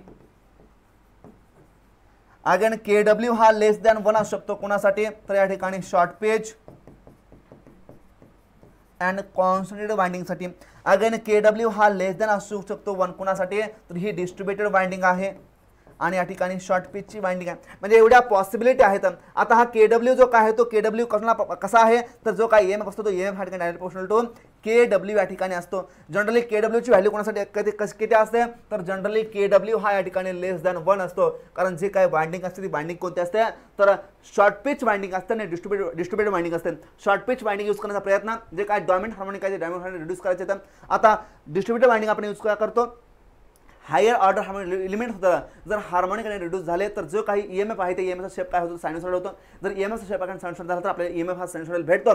अगेन जर हार्मोनिक रिड्यूस झाले तर जे काही या ठिकाणी लॉस आहे ते लॉस सुद्धा काय होते, या ठिकाणी रिड्यूस होतात. म्हणजे ऍक्च्युअली जे काय वाइंडिंग असेल पॉवर केसमध्ये कशा असेल, distributed short pitch and integral slot winding आणि फ्रॅक्शनल स्लॉट वाइंडिंग. आता फ्रॅक्शनल स्लॉट वाइंडिंग यूज करण्याचा पर्पज काय, तर जे काही स्लॉट्स हार्मोनिक आहेत, जे काही टूथ हार्मोनिक आहेत त्यांना काय करायचं, रिड्यूस करायचं, जेणेकरून जे काही लॉकिंग टेंडेन्सी आपण या ठिकाणी प्रिव्हेंट करू शकतो. म्हणजे कोणता असेल तर ऑप्शन या ठिकाणी KW is equal to KP into KD असेल. आता KD ची व्हॅल्यू काय असते, तर KD is equal to sine of M gamma by 2 divided by M sine gamma by 2 आणि KP आपण ऑलरेडी पाहिला, KP is equal to cos alpha by 2. हा कोणासाठी, तर डिस्ट्रीब्युटेड वाइंडिंग साठी. आता फुल पे डिस्ट्रीब्युटेड वाइंडिंग साठी जो काय कॉन्सन्ट्रेटेड वाइंडिंग असेल त्यासाठी जो काय KD असतो तो KD इज इक्वल टू काय असतो, 1 असतो. जे काही डिस्ट्रीब्युटेड आहे डिस्ट्रीब्युटेड हा झाला. जो काही KP आहे तो KP इज इक्वल टू 1 असतो. कोणासाठी, तर फुल पिच वाइंडिंग साठी. कोणासाठी, फुल पिच, कारण त्या केसमध्ये अल्फा किती असतो, 0 असतो. त्या कारणाने KP इज इक्वल टू काय असेल,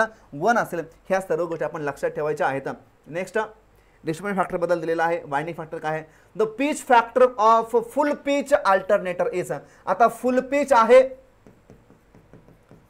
याचा अर्थ फुल पिच म्हणजेच काय असतो, त्या ठिकाणी पोल पिच असतो. पोल पिच असतो which is equal to 180 degree electrical असतो. म्हणजे त्या ठिकाणी काय असतो, याचा कॉइल स्पॅन असतो. काय असतो, तर कॉइल स्पॅन असतो. म्हणजे actually beta is equal to काय, तर 180 डिग्री इलेक्ट्रिकल आहे. आपण पाहिलं alpha plus beta is equal to काय असतो, तर 180 डिग्री इलेक्ट्रिकल मध्ये असतो. आता बीटाच्या ठिकाणी 180 आहे, म्हणजे अल्फा किती असेल, तर 180 मायनस 180 इज इक्वल टू झाला 0 झाला अल्फा. आता अल्फा 0 आहे याचा अर्थ वाइंडिंग कशी आहे, तर फुल पिच वाइंडिंग आहे. म्हणजे शॉर्ट पिच अँगल किती आहे, तर 0 आहे. जर शॉर्ट पिच अँगल या ठिकाणी 0 असेल तर KP is equal to cos of alpha by 2. इथं अल्फाची व्हॅल्यू 0 ठेवा. म्हणजे या ठिकाणी काय होईल, जो काही कॉस ऑफ 0/2 करा. म्हणजेच ऍक्च्युली काय KP is equal to cos of 0 आणि विच इज इक्वल टू काय असेल, तर 1 असेल. म्हणजे ऍक्च्युली जे काय फुल पिच वाइंडिंग आहे त्या फुल पिच वाइंडिंग साठी जो काही KP असतो तो KP हा ऑलवेज इक्वल टू 1 असतो. आणि KP for short pitch winding काय असतो, तर ऑलवेज लेस दॅन 1 असतो. का, ह्याच्याबद्दल आपण डिस्कशन केलं आहे. कारण अल्फाची व्हॅल्यू काहीतरी असेल, अल्फा डिवाइडेड बाय 2 करा, नक्कीच व्हॅल्यू काय तर 90 पेक्षा कमी येईल. ओके, म्हणजे केपी हा फुल पीच साठी काय असेल तर 1 असेल आणि जो काही केडी आहे तो केडी हा कॉन्सन्ट्रेटेड बाइंडिंगच्या केसमध्ये काय असेल तर ऑलवेज इक्वल टू 1 असेल. आता कॉन्सन्ट्रेटेड बाइंडिंग आपण पाहिले, जी बाइंडिंग पर्टिक्युलर स्लॉट्समध्ये या ठिकाणी कॉन्सन्ट्रेट करायचे, बाकी स्लॉट काय करायचे एम्प्टी ठेवायचे. म्हणजे काही स्लॉटमध्ये बाइंडिंग असेल, काही स्लॉटमध्ये बाइंडिंग केलेली नसेल, याला म्हणायचं कॉन्सन्ट्रेटेड बाइंडिंग. अशामुळे काय होईल तर जे काही रोटर आहे ते रोटर या ठिकाणी, जे काही आर्मेचर आहे ते आर्मेचर काय होईल तर मेकॅनिकली इम्बॅलन्स होईल जे काही कॉन्सन्ट्रेटेड बाइंडिंग आहे त्यामुळे. आणि अगेन जो काही शेप आहे एमचा तो कसा होईल तर रेक्टँग्युलर शेप होईल. जनरली आपण जो काही शेप आहे तो शेप या ठिकाणी आपल्याला सायनुसॉइडल पाहिजे असतो, म्हणून जे काही बाइंडिंग आहे ती बाइंडिंग आपण काय करतो तर डिस्ट्रीब्युटेड बाइंडिंग ठेवण्याचा प्रयत्न करतो अल्टरनेटच्या केसमध्ये, जेणेकरून शेप हा कसा होईल तर सायनुसॉइडलच्या जवळ येण्याचा प्रयत्न करेल. पॉसिबल आहे कुठं तर डिस्ट्रीब्युटेड बाइंडिंगच्या केसमध्ये, जो की शेप आहे ट्रॅपेझॉइडल येतो आणि ट्रॅपेझॉइडल हा सायनुसॉइडलच्या अप्रॉक्सिमेट जवळ आहे. Next, what would be the coil span if the span of the coil is reduced by the alpha in electrical angle. आता what would be the coil span, आता coil span विचारलेला आहे म्हणजे बीटाची value विचारलेला आहे. if the span of the coil is reduced by the alpha electrical degree. आता आपल्याला माहिती पाहिजे अल्फा प्लस बीटा काय असतो तर alpha plus beta is equal to 180 degree electrical असतो. याच्यामधला हा काय तर कॉइल स्पॅन आहे. आता या ठिकाणी जो काय कॉइल स्पॅन आहे तो कॉइल स्पॅन काय केलं रिड्यूस केलाय कुठं तर अल्फा या डिग्रीने काय केलं रिड्यूस केला आहे. याचाच अर्थ जो काय बीटा आहे तो बीटा या ठिकाणी नॉट इक्वल टू 180 डिग्री आहे, कारण अल्फाची व्हॅल्यू काही तर दिलेली आहे. देअरफॉर या ठिकाणी बीटा किती असेल तर beta is equal to 180 minus काय असेल तर जो काही शॉर्ट पिच केले वाइंडिंग कुठल्या अँगलला तर अल्फा, म्हणजे अल्फा या वाइंडिंगने जो काही कॉइल स्पॅन आहे तो कॉइल स्पॅन काय रिड्यूस केला आहे. म्हणजे बीटा इज इक्वल टू काय असेल तर 180 मायनस अल्फा असेल. Beta is equal to 180 minus alpha कुठं ऑप्शन नंबर सेकंड मध्ये आहे. म्हणजे ऑप्शन नंबर सेकंड या केसमध्ये काय असेल तर या क्वेश्चनचा बरोबर आन्सर असेल. नेक्स्ट क्वेश्चन आपण पाहूया. आता अगेन या ठिकाणी पोल पिच दिलेला आहे. हे सर्व डिस्कशन आपण डिटेल क्लासमध्ये पाहिलेला. पोल पिच म्हणजे काय असतो तर या ठिकाणी दोन कॉन्झिक्युटिव्ह और दोन शेजारच्या पोल मधला अँग्युलर डिस्टन्स. कसं अँग्युलर डिस्टन्स, अँग्युलर म्हणजे काय तर अँगल मध्ये घ्यायचं, त्याला आपण म्हणतो पोल पिच. जर हा पोल पिच हा कॉइल स्पॅनच्या बरोबर असेल तर त्याला आपण म्हणतो फुल पिच कॉइल. आता कॉइल स्पॅन म्हणजे काय आहे तर कॉइल स्पॅन म्हणजे दोन कॉइल साइड मधला अँग्युलर डिस्टन्स. म्हणजे एक कॉइल आहे त्या कॉइलला दोन साइड असतील म्हणजे त्याला दोन कंडक्टर असतील, म्हणजे सिंगल टर्नच्या कॉइल मध्ये दोन कंडक्टर असतील. असे मल्टी टर्न कॉइल असेल तर त्याला काय करायला लागेल त्या टर्नला 2 ने मल्टिप्लाय करायला टोटल नंबर ऑफ कंडक्टर भेटतील. म्हणजे एका कॉइलला दोन साइड आहेत आणि त्या दोन साइड मधला डिस्टन्स म्हणजे काय असतं त्या ठिकाणी कॉइल स्पॅन असतात. तर कॉइल स्पॅन हा पोल पिच बरोबर त्याला म्हणतो आपण फुल पिच कॉइल असं म्हणतो, आणि कॉइल स्पॅन हा पोल पिच पेक्षा कमी त्याला म्हणतो आपण शॉर्ट पिच कॉइल. याच्याबद्दल आपण डिस्कशन केलेलं आहे. याला म्हणायचं short pitch. Dash dash may be variously defined as the periphery of the armature divided by the number of poles of the generator, that is the distance between the two adjacent pole. आता distance between the two adjacent pole म्हणजे काय असतो तर त्याला आपण म्हणतो pole pitch. आणि हा पोल पिच असतो कितीचा तर 180 डिग्री इलेक्ट्रिकलचा असतो. कितीचा 180 डिग्री इलेक्ट्रिकलचा.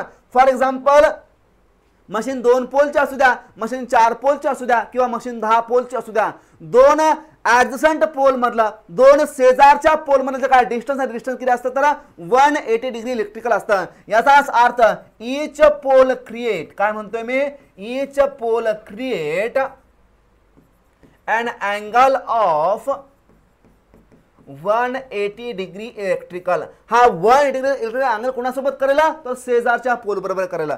फॉर एक्झाम्पल माझ्याकडे एका सलाइंड पोलची या ठिकाणी मशीन आहे. कोणते सलाइंड पोलची मशीन आहे. याच्यामध्ये अशा पद्धतीचे बघा 4 पोल आहेत. हे झाले सलाइंड पोलचं स्ट्रक्चर. हे 4 पोल आहेत. आता या ठिकाणी नॉर्थ असेल साऊथ असेल नॉर्थ असेल साऊथ असेल. आता नॉर्थ साऊथ आपण अशा पद्धतीने वाइंडिंगचं जे काही फील्ड वाइंडिंग जे काही फील्ड वाइंडिंग आपण अशा पद्धतीने ठेवूया की जनरली ॲडजसंट पोल कसे होतील तर अल्टरनेट पोल काय तयार होतील. म्हणजे इथं नॉर्थ झाली इथं साऊथ इथं नॉर्थ इथं साऊथ. म्हणजे अच्छा याच्यामध्ये आपल्याला काय करायचं आहे जो काही पोल आहे तो पोल फॉर एक्झाम्पल या पोलचा हा सेंटर घेतला या पोलचा हा सेंटर घेतला यांना आपण म्हणतो डी ॲक्सिस. काय म्हणतो डी ॲक्सिस. यांना आपण म्हणतो डी ॲक्सिस. म्हणजे ॲक्सिस कोणता आहे तर डायरेक्ट ॲक्सिस आहे. काय करेल पोलला बायसेक्ट करेल. पोलला काय करेल पोलच्या सेंटर मधून जाईल म्हणजे अलॉंग द जो काय पोल असेल त्याला आपण म्हणतो डायरेक्ट ॲक्सिस. आता या दोन पोलला काय करेल तो डिवाइड करण्याचा प्रयत्न करेल. हा नॉर्थ पोल आहे हा साऊथ पोल आहे. या दोघांना काय करेल डिवाइड करेल. याला आपण म्हणतो क्यू ॲक्सिस. याला आपण काय म्हणतो क्यू ॲक्सिस. क्यू ॲक्सिस म्हणजे कोणता ॲक्सिस तर या ठिकाणी असतो क्वाड्रेचर ॲक्सिस. कोणता क्वाड्रेचर ॲक्सिस असतो. म्हणजे दोन पोलच्या मधून जाणारा ॲक्सिस कोणता असेल तर क्वाड्रेचर ॲक्सिस असेल. आता क्वाड्रेचर म्हणजे काय असतो परपेंडिक्युलर असतो. क्वाड्रेचर म्हणजे काय असतो, परपेंडिक्युलर असतो. फर्दर नॉर्मल म्हणजे काय असतं, परपेंडिक्युलर असते. आता परपेंडिक्युलर म्हणजे काय, तर फॉर एक्झाम्पल अशा पद्धतीचे एक लाईन आहे, या लाईनला आपण अशी ड्रॉ केली, ही झाली परपेंडिक्युलर. या दोघांमध्ये अँगल कितीचा, 90 डिग्रीचा. हा क्वाड्रेचर ऍक्सिस आहे. जर हा क्वाड्रेचर असेल तर अँगल किती असेल, तर 90 डिग्रीचा याच्यामध्ये अँगल असेल. जर अँगल 90 डिग्री असेल, या ठिकाणी डिस्टन्स किती असेल, तर हे 90 डिग्रीचा असेल. आता ही जी काय क्वाड्रेचर आपण ड्रॉ केलं आहे, इथून इथपर्यंत 90 झालं, इथून इथपर्यंत किती झालं बघा, इथून इथपर्यंत सुद्धा 90 झालं. म्हणजे ऍक्च्युअली हे 90 प्लस हे 90 टोटल किती झालं, तर 180 डिग्री या ठिकाणी डिस्टन्स झालं. कुणामध्ये, या नॉर्थ पोल मध्ये आणि या साऊथ पोल मध्ये. म्हणजे नॉर्थ पोलने साऊथ पोल बरोबर जो काय अँगल काय तो किती केला, तर या ठिकाणी हा 180चा अँगल तयार झाला. म्हणजे हा अँगल किती असेल, तर 180 डिग्रीचा असेल. त्याचबरोबर हा साऊथ पोल याच्याबरोबर किती करेल, तर 180 डिग्रीचा अँगल करेल. त्याचबरोबर हा नॉर्थ याच्याबरोबर किती करेल, तर 180 डिग्री. हा याच्याबरोबर किती करेल, तर 180 डिग्री इलेक्ट्रिकल. म्हणजे या ठिकाणी मशीन किती पोलची आहे, तर 4 पोलची मशीन आहे. किती पोलची, 4 पोलची. जर प्रत्येक पोल हा 1 डिग्रीचा अँगल क्रिएट करत असेल, तर 4 पोलसाठी अँगल किती होईल, for 4 pole machine angle is equal to 4 × 180 is equal to 720 degree electrical मधला अँगल तयार होईल. म्हणजे 180 180 180 180 सगळ्यांची बेरीज करा, अँगल होईल ओव्हरऑल कितीचा, तर 720 डिग्री इलेक्ट्रिकलचा अँगल या ठिकाणी होईल तयार. कुठं, तर या 4 पोलच्या मशीन मध्ये. फॉर एक्झाम्पल मशीन ही 2 पोलची असते, हा 2 पोल आहे तर मशीनच्या, हा पोलच्या बरोबर 180 करेल, हा पोलच्या बरोबर 180 करेल. 2 पोलच्या मशीनसाठी अँगल किती होईल, तर इलेक्ट्रिकल मधला अँगल हा 2 पोलसाठी किती होईल, तर 2 पोलच्या मशीनसाठी 2 × प्रत्येक पोलचा अँगल किती होईल, तर 360 डिग्री होईल. आता मशीन 6 पोलच्या असेल, 6 पोलच्या मशीनसाठी 6 × 180 करा, होईल किती, 8 × 6 म्हणजे 1080 डिग्रीचा इलेक्ट्रिकल मधला अँगल होईल. पण सेम केस मध्ये मेकॅनिकल अँगल कितीचा होईल, तर थीटा मेकॅनिकल हा ऑलवेज या ठिकाणी 360 डिग्रीचा असेल. आणि याच्यावरती आपल्याला क्वेश्चन विचारतात. आता या ठिकाणी मशीन किती पोलची आहे, 4 पोलची मशीन आहे. आता 4 पोलच्या मशीनसाठी इलेक्ट्रिकल अँगल किती होतं, तर theta electrical is equal to 4 / 2 × mechanical angle किती आहे, तर 360 आहे. विच इज इक्वल टू काय होईल, यानं 2 भाग जायला राहिलं किती, तर या ठिकाणी 720, जो की या ठिकाणी आपण कॅल्क्युलेशन केलं आहे. म्हणजे ऍक्च्युअली 4 पोलच्या मशीनसाठी अँगल किती होईल, तर इलेक्ट्रिकल अँगल हा 720चा असेल, पण मेकॅनिकल अँगल त्या ठिकाणी 360 डिग्रीचा असेल. ही गोष्ट आपल्या ठिकाणी लक्षात ठेवायची आहे. Okay, next, the chording angle for eliminating 5th harmonic should be. आता अल्फा विचारलेला आहे, किती असतो, 180/n. आता हार्मोनिक कोणता आहे, तर 5th आहे. 180 काय करा, तर 5th हार्मोनिक करा. अल्फा इज इक्वल किती होईल, तर 36 डिग्री या ठिकाणी होईल. आता माहिती आहे alpha plus beta is equal काय असतो, तर 1 डिग्री असतो. याच्यावरून बीटाची व्हॅल्यू काय होईल, तर beta is equal to 180 - 36 which is equal to 144 degree या ठिकाणी होईल. म्हणजे अल्फा 5 किती होईल, तर 36 डिग्री होईल. ऑप्शन नंबर 3 या केस मध्ये काय असेल, तर बरोबर आन्सर असेल. आता 5वा हार्मोनिक इंट्रोड्यूस करायचा आहे, अल्फा 36 असेल, कॉइल स्पॅन किती असेल, तर 144 असेल. जनरली जो काय बीटा असतो तो बीटा या ठिकाणी 150च्या अराउंड ठेवला जातो, जेणेकरून जे काही 80% ऑफ डॉमिनंट हार्मोनिक, कोणते डॉमिनंट हार्मोनिक कोणते असतात, तर 5th असेल, 7th असेल, या हार्मोनिकना आपण काय करतो, इलिमिनेट करण्याचा प्रयत्न करतो. जनरली बीटाची व्हॅल्यू आपण 150च्या आसपास ठेवण्याचा प्रयत्न करतो. याची रेंज किती असते, तर याची रेंज असते 120 पासून 150 पर्यंत. जर आपण 150 बीटा ठेवला तर अल्फा किती असेल, alpha is equal to 30 degree असेल. ओके, आता रोटर या ठिकाणी दिलेला आहे आपल्याला, कोणाचं दिलेला आहे, the rotor shown in the figure represent which of the following. आता या ठिकाणी स्लिपरिंग आहे तर किती आहेत, तर 2 आहेत. या स्लिपरिंग वरती काय असलेलं, प्रेशर असतील, डीसी एक्साइटेशनचा सप्लाय दिला असेल. या ठिकाणी स्मूथ सिलेंड्रिकल रोटर हे काय दिलेलं आहे, फिगरचं नाव दिलेलं आहे. आता स्मूथ सिलेंड्रिकल रोटर हे नाव दिलेलं आहे. आता सिलेंड्रिकल रोटर आणि सलाइन पोल रोटर टाइप कोणाचे, तर अल्टरनेटच्या केसमध्ये किंवा सिंक्रोनस मशीनच्या केसमध्ये. मग कुणाचं 3 फेज इंडक्शन मशीनचा असेल का, नाही. याच्यामध्ये काय, तर स्लिपरिंग इंडक्शन मोटर आणि स्क्विरल इंडक्शन मोटर हे रोटरचे 2 टाइप आहेत. 3 फेज सिंक्रोनस मशीनचा असेल का, तर यस असेल. सिडल पोलचा असेल का, नाही. डिस्टन्स मोटरचा असेल का, नाही. म्हणजे ऑप्शन नंबर 2 याचा काय असेल, तर बरोबर आन्सर असेल या केसमध्ये. नेक्स्ट, कन्स्ट्रक्शन बद्दल या ठिकाणी माहिती दिलेली आहे. The distribution factor for a 3 phase 36 slots 4 pole single layer 3 phase winding machine is given as. आता या ठिकाणी सिंगल लेअर वाइंडिंग बद्दल या ठिकाणी वर्ड आलेला आहे, सिंगल लेअर वाइंडिंग. आता सिंगल लेअर वाइंडिंगचा अर्थ काय असतो, सिंगल लेअर आणि डबल लेअर, या दोघांमधलं मी थोडंसं क्लॅरिफिकेशन देण्याचा प्रयत्न करतो. सिंगल लेअर याचा अर्थ काय, तर जो काही एक स्लॉट्स आहे, या स्लॉट्स मध्ये जे काही कॉइल आहे त्या कॉइलची काय करायची, एकच साईड ठेवायची. म्हणजे या ठिकाणी साईड नंबर 1 असेल आणि या कॉईल साइडची जी काय दुसरी साइड आहे ती दुसरी साइड या ठिकाणी दुसऱ्या स्लॉटमध्ये असेल, याला आपण म्हणतो कॉईलची साइड नंबर 2 असेल. याचा अर्थ या ठिकाणी स्लॉट किती झाले बघा, स्लॉट इज इक्वल टू 2 झाले. कॉईल किती झाली तर कॉईल इज इक्वल टू 1 झाले. याला म्हणायचं सिंगल लेअर वाइंडिंग. आता सिंगल लेअर वाइंडिंग म्हणजे जे काय कॉईल आहे ती कॉईल काहीतरी अशा पद्धतीने असेल. फॉर एक्झाम्पल ही आपल्याकडे एक कॉईल आहे, ह्या कॉईलचे हे काय तर एन टर्मिनल आहेत, या ठिकाणी हे काय असेल ओव्हरहँगिंग असेल, या ठिकाणी हा कंडक्टर नंबर 1 झाला, या ठिकाणी हा कंडक्टर नंबर 2 झाला. याला आपण म्हणतो कॉईल साइड नंबर 1, याला आपण म्हणतो कॉईल साइड नंबर 2. हा कंडक्टर कशाला म्हणायचा, जो कंडक्टरचा पार्ट हा मॅग्नेटिक फील्डच्या इन्फ्लुएन्स मध्ये येतो, ज्याच्यामध्ये ऍक्च्युअली ईएमएफ तयार होतो, त्याला आपण काय म्हणतो तर कंडक्टर असं म्हणतो. आणि ही कंडक्टरची काय झाली तर इफेक्टिव्ह लेंथ ऑफ कंडक्टर झाले, जे की E is equal to BLV sin theta. या डायनॅमिकली इंड्युस्ड ईएमएफच्या फॉर्म मध्ये आपण घेतो, तो या ठिकाणचा काय झालं तर कंडक्टर झाला. म्हणजे L या ठिकाणी काय तर ऍक्टिव्ह लेंथ ऑफ कंडक्टर आहे. आता ही जी काय कॉईल साइड आहे ती कॉईल साइड इथे एका स्लॉट मध्ये ठेवली आणि दुसरी कॉईल साइड इथे एका कॉईल साइड मध्ये ठेवले, याला म्हणायचं सिंगल लेअरची वाइंडिंग. याला काय म्हणायचं सिंगल लेअरची वाइंडिंग. मग सिंगल लेअरच्या वाइंडिंग मध्ये काय होतंय बघा, total number of coil is equal to total number of slot divided by काय करा 2 करा. म्हणजे सिंगल लेअरच्या बाइंडिंग मध्ये जो काय स्लॉट आहे स्लॉट काय असेल डबल असेल कोणापेक्षा कॉईल पेक्षा. म्हणजे या केस मध्ये कॉईल संख्या किती असेल, स्लॉट किती आहे 2 आहेत, डिवाइडेड बाय काय डिवाइडेड बाय काय असेल तर स्लॉट 2 आहेत, डिवाइडेड बाय काय करायला लागेल आपल्याला तर 2 करायला लागेल, विच इज इक्वल टू काय तर कॉईल या ठिकाणी किती येईल तर सिंगल या ठिकाणी कॉईल येईल. आता डबल लेअरच्या बाइंडिंग मध्ये आपण काय करतो, एका स्लॉट मध्ये काय करतो 2 कॉईल स्लॉट ठेवण्याचा प्रयत्न करतो. फॉर एक्झाम्पल या ठिकाणी एका कॉईल स्लॉट असेल दुसऱ्या कॉईलचे आणि या ठिकाणी कॉईल स्लॉट दुसऱ्या कॉईलचे, या ठिकाणी एका कॉईल स्लॉट झाले, या ठिकाणी एका कॉईल स्लॉट झाले. आता याला आपण म्हणतो टॉप लेअर, टॉपचा लेअर याला म्हणतो, याला आपण म्हणतो बॉटमचा लेअर. याला काय म्हणतो आपण बॉटमचा लेअर. सिमिलर फॅशन मध्ये याला टॉप लेअर, याला बॉटम लेअर. म्हणजे एका स्लॉट मध्ये काय असेल तर 2 लेअर असतील आणि ते 2 लेअर कोणाचे असतील तर या ठिकाणी जे काही कॉईल साइड आहे त्या कॉईल साइडचे 2 लेअर असतील. आता फॉर एक्झाम्पल या ठिकाणी एका कॉईल साइड मी दाखवतोय, कॉईल साइड इथं आहे, ही एक कॉईल साइड आहे आणि ही या ठिकाणी त्याची दुसरी बाजू आहे. म्हणजे हिला आपण कॉईल साइड नंबर 1 असं म्हणूया, हिला असं घेऊया, असं नेऊया आणि हिला असं कनेक्ट करण्याचा प्रयत्न करूया. म्हणजे जर एका कॉईलची एक साइड जर या एका स्लॉट मध्ये टॉपला ठेवली तर दुसऱ्यामध्ये कुठे ठेवायची ते बॉटमला ठेवायचे. आता ही कॉईल साइड आहे कुणाचे तर दुसऱ्या कॉईलचे आहे. फॉर एक्झाम्पल आपण दुसऱ्या पण रिप्रेझेंट करूया.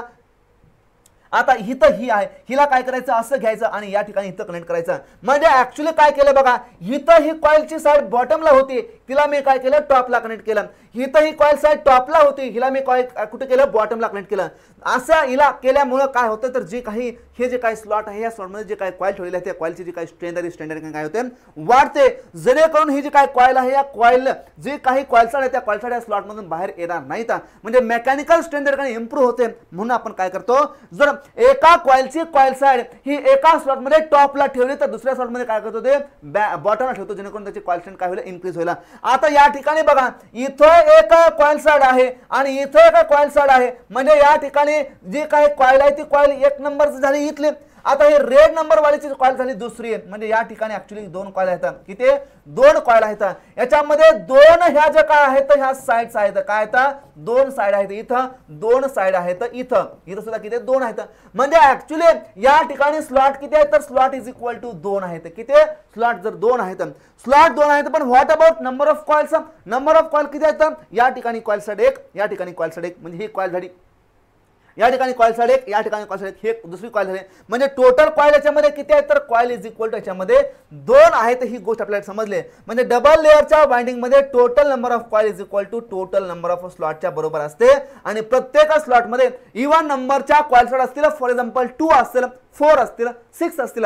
या केस मध्ये 2 कॉईल साइड आहेत एका स्लॉट मध्ये, इथं 2 कॉईल साइड आहेत, इथं 2 कॉईल साइड आहेत. 2 कॉईल साइड पासून 1 कॉईल बनते, ही लक्षात ठेवायची गोष्ट आहे. आणि एका सिंगल टर्नच्या कॉईल मध्ये 2 कंडक्टर असतात, ही गोष्ट आपल्याला लक्षात ठेवायची आहे. म्हणजेच ऍक्च्युअली जो काय झेड असतो तो Z is equal to 2 times of T असतो. जर एका नंबर ऑफ टर्न जर 50 असतील तर झेड किती असेल तर 2 टाइम्स ऑफ 50. म्हणजे नंबर ऑफ कंडक्टर किती असतील तर या ठिकाणी 100 असतील, जो की या ठिकाणी झेड आपण करतो कंडक्टरला. या गोष्टी सिंगल लेअरच्या बाबतीमध्ये आणि डबल लेअरच्या बाबतीमध्ये लक्षात ठेवायचं. तर कधी कधी याच्यावरती स्ट्रेट फॉरवर्ड क्वेश्चन आपल्याला विचारला जाऊ शकतो. तो कसा असतो त्याच्याबद्दल आपण डिस्कशन करूया एखादा क्वेश्चन घेऊन. ओके, सिंगल आणि डबल लेयर समजला असेल अशी मी अपेक्षा करतो. आता आपण ऍक्च्युअली येऊया कशाबद्दल, जो काय आपल्याला क्वेश्चन विचारला आहे त्या क्वेश्चन बद्दल आपण येण्याचा प्रयत्न करूया. हे सर्व मी काय करतो, इरेज करतो. पुढे आहे का पेज एखादा बघतो, नाही. ओके, हे काय करतो मी, इरेज करतो. आता या ठिकाणी 36 स्लॉट्स दिलेले आहेत आपल्याकडे. किती, तर 36. आता स्लॉट्स 36 दिलेले आहेत आणि 4 पोलची मशीन दिलेला आहे. मग स्लॉट पर पोल किती येईल, 36 डिवाइडेड बाय 4 करा, which is equal to 9 slot per pole येतील. मशीन कशी आहे, तर 3 फेजची मशीन आहे. आता या ठिकाणी कॉन्सेप्ट होतो कोणाचा, तर phase speed, sorry phase band, phase group और फेज बेल्ट, याला आपण slot per pole per phase असं म्हणतो. आता हा काय तर या ठिकाणचा फेज बेल्ट आहे, फेजचा ग्रुप आहे किंवा फेजचा बँड आहे. याचा अर्थ काय सांगतो, तर एका पोलच्या अंडर असणाऱ्या एका फेज मध्ये किती स्लॉट्स आहेत सांगतोय कोण, तर फेज ग्रुप, फेज बेल्ट और phase band, that is M. Represent काय करतोय, slot per pole per phase. एका फेज मध्ये किती नंबर ऑफ स्लॉट आहेत सांगतोय कोण, तर या ठिकाणी हा फेज बेल्ट सांगतोय. आता स्लॉट पर पोल, एका पोल मध्ये किती स्लॉट्स आहेत, तर 9 आहेत. जर हे एका पोल मध्ये 9 स्लॉट असतील आणि नंबर ऑफ फेजेस किती आहेत, तर 3 आहेत. तर या 3 फेज मध्ये हे स्लॉट इक्वल डिवाइड होतील. म्हणजे पहिल्या फेज मध्ये 3 असतील, दुसऱ्या फेज मध्ये 3 असतील आणि तिसऱ्या फेज मध्ये 3 असतील. हे 3 प्लस हे 3 प्लस हे 3 झाले किती, तर या ठिकाणी टोटल 9 स्लॉट झाले, जे की या ठिकाणी आहेत. म्हणजे actually slot per pole per phase किती यायला पाहिजे, तर या ठिकाणी ऍक्च्युअली 3 यायला पाहिजे. म्हणजे एका फेज मध्ये 3 स्लॉट आहेत असं आपल्याकडे यायला पाहिजे. मग M is equal to total slot किती, तर 36 आहेत, divided by slot per pole म्हणजे किती, आता पोल पर फेज म्हणजे किती, पोल इकडे 4 आहेत इंटू 3 करा, म्हणजे ऍक्च्युअली किती येतील, तर एम इज इक्वल टू 3 येईल. म्हणजे आपल्याकडे ज्या गोष्टी रिक्वायरमेंट आहे त्या रिक्वायरमेंटची गोष्टी आपल्या ठिकाणी भेटला. आता या ठिकाणी गॅमाची कॅल्क्युलेशन करावं लागेल, कारण फॉर्म्युला काय आहे, तर KD is equal to sine of M gamma by 2 divided by M sine of gamma by 2. हा slot per pole per phase भेटतो आपल्याला. गॅमा काय, तर स्लॉटचा अँगल, प्रत्येक स्लॉटचा अँगल म्हणजे एका स्लॉटनं दुसऱ्या स्लॉटवर केलेला अँगल. म्हणजेच तो काय करतो, तर 2 ऍडजसंट स्लॉट मध्ये जो काही ईएमएफ तयार होईल त्या ईएमएफ मधला फेज डिफरन्स दाखवेल कोण, तर slot angle, which is equal to 180 divided by slot per pole किती आहेत, तर 9 आहेत. म्हणजे ऍक्च्युअली गॅमा किती 20 डिग्रीचा येईल. इथं व्हॅल्यू ठेवा, KD is equal to sine of M ची व्हॅल्यू 3 आहे इंटू 20 डिवाइडेड बाय काय करा 2 करा, डिवाइड बाय एम ची व्हॅल्यू 3 आहे इंटू साइन ऑफ गॅमा किती आहे, तर गॅमा 20 आहे, 20 डिवाइड बाय 2 करा म्हणजे किती येईल, तर 10 येईल. म्हणजे ऍक्च्युअली काय झालं, तर साइन 60 बाय 2 म्हणजे sine 30 divided by 3 sine 10, sine 30 divided by 3 sine 10. कुठं आहे साइन 30 3 साइन 10, ऑप्शन नंबर 4. तर या केसमध्ये काय असेल, तर या क्वेश्चनचा करेक्ट आन्सर असेल. अशा पद्धतीचा क्वेश्चन आपल्याला जनरली एक्झाम मध्ये विचारला जाऊ शकतो. Next, the motor whose the rotating magnetic field of the rotor and rotor rotates at the same speed is called as. आता काय म्हणतो बघा, रोटेटिंग मॅग्नेटिक फील्ड आहे म्हणजे RMF आहे. RMF तर हा ऑलवेज सिंक्रोनस स्पीड रोटेट करतो. मी याच्याबद्दल खूप डिस्कशन केलं आहे. अँड रोटर रोटेट्स, आता रोटरचं स्पीड काय असतं, तर या ठिकाणी एनआर हे रोटरचं स्पीड असतं, सेम स्पीड म्हणताय. म्हणजे actually NR is equal to काय, तर एनएस आहे. या मशीनला आपण काय म्हणतो, तर सिंक्रोनस मशीन असं म्हणतो. काय म्हणतो, तर सिंक्रोनस मशीन असं म्हणतो. आता असिंक्रोनस मशीन कोणाला म्हणायचं, तर असिंक्रोनस मशीन आपण जनरली म्हणतो कोणाला, तर 3 फेज इंडक्शन मशीनला. रिझन बिहाइंड दॅट, जर NR is equal to NS असेल तर त्या केसमध्ये मशीनचं ऑपरेशन या ठिकाणी पॉसिबल नाही आहे. म्हणजे NR is equal to NS असेल तर त्या केसमध्ये जे काय मशीन आहे त्या मशीन मध्ये ऑपरेशन करणे पॉसिबल नाही आहे. रिझन बिहाइंड दॅट, जो काय टॉर्क आहे ट्रायकडे 0 असेल म्हणून याला आपण काय म्हणतो, असिंक्रोनस मशीन असं म्हणतो. रिझन एनआर आणि एनएस कधी दोन्ही सोबत नाहीत. याच्यामध्ये काय तर स्लिप येईल, स्लिप येते म्हणजे रिलेटिव्ह डिफरन्स येतो. रिलेटिव्ह डिफरन्स म्हणजे त्यामध्ये जे काय टॉर्क आहे ट्रायकडे प्रोड्यूस होईल. आता रिलेटिव्ह डिफरन्स आता टॉर्क प्रोड्यूस होईल, अदर टॉर्क डेव्हलप होणार नाही. म्हणजे जर हे असं पॉसिबल असेल, एनआर इक्वल टू एनएस या ठिकाणी नसेल तर त्या ठिकाणी ऑपरेशन पॉसिबल असेल. जर एनआर इक्वल टू एनएस असेल तर ऑपरेशन पॉसिबल नसेल, म्हणून या ठिकाणी याला आपण म्हणतो असिंक्रोनस मशीन असं म्हणत असतो. म्हणजे NR is not equal to NS असेल कोणाच्या केसमध्ये, तर 3 फेज इंडक्शन मशीनच्या केसमध्ये. मग एक तर या ठिकाणी एनआर ग्रेटर दॅन एनएस असेल, कोणाचा इंडक्शन केस झाली. एनआर जर लेस दॅन एनएस असेल कोणाची केस झाली, तर इंडक्शन मोटर इंडक्शन जनरेटर. आणि NR is equal to NS असेल तर या ठिकाणी no operation is possible. Therefore it is called as asynchronous machine. म्हणून याला आपण काय म्हणतो, असिंक्रोनस मशीन असं म्हणतो, कारण हे सिंक्रोनस स्पीडला कधीही रोटेट करू शकत नाही. आता सिंक्रोनस मशीनला सिंक्रोनस मशीन का म्हणायचं, कारण ती एकाच स्पीडला रोटेट करते, जी की सिंक्रोनस स्पीड आहे, म्हणून त्याला आपण सिंक्रोनस मशीन असं म्हणतो. म्हणजे या केसमध्ये काय असेल तर सिंक्रोनस मोटर हे असं काय असेल, करेक्ट आन्सर असेल हे डिस्कशन कोणासाठी, तर 3 फेजच्या इंडक्शन मशीनसाठी. कोणासाठी, 3 फेजच्या इंडक्शन मशीनसाठी.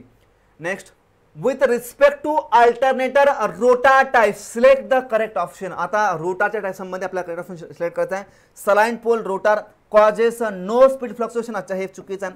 सलाइन करेक्ट आपल्याला विचारलं आहे. Salient pole rotor causes no speed fluctuation, याही ठिकाणी हे चुकीचं आहे. Salient pole rotor causes speed fluctuation and suitable for the low and medium speed operation. Cylindrical rotor type causes no speed fluctuation and suitable for the high speed operation, हे बरोबर वाटतं. Salient pole causes speed fluctuation and suitable for the high speed, हे या ठिकाणी बरोबर आहे. म्हणजे correct कोणता आहे, तर करेक्ट हा ऑप्शन नंबर 2 असेल सलाइन पोलच्या बाबतीमध्ये. आता याच्याबद्दल डिफरन्स दिला आहे सलाइन पोल आणि नॉन सलाइन पोल. सलाइन पोलमध्ये लार्ज डायमीटर असेल, शॉर्ट ॲक्सिल लेंथ असेल. इथं स्मॉल डायमीटर, इथं काय असेल तर L/D = 5 असेल. या ठिकाणी D/L = 5 पासून 7 पर्यंत असेल, ही गोष्ट लक्षात ठेवायची आहे. Use for the low speed alternator, या ठिकाणी हाय स्पीड असतील. हॅव प्रोजेक्टिंग पोल, याच्यामध्ये प्रोजेक्टिंग पोल नसतील. नीड्स फॉर डॅम्पर वाइंडिंग, या ठिकाणी डॅम्पर वाइंडिंग गरज नाही. विंडेज लॉसेस आर मोर, याच्यामध्ये विंडेज लॉसेस काय असतील तर कमी असतील. अशा परीचा डिफरन्स आपल्याकडे सलाइन पोल मशीन रोटर आणि सिलेंड्रिकल पोल रोटरमध्ये असेल. या ठिकाणी आपण थांबूया. Thank you very much.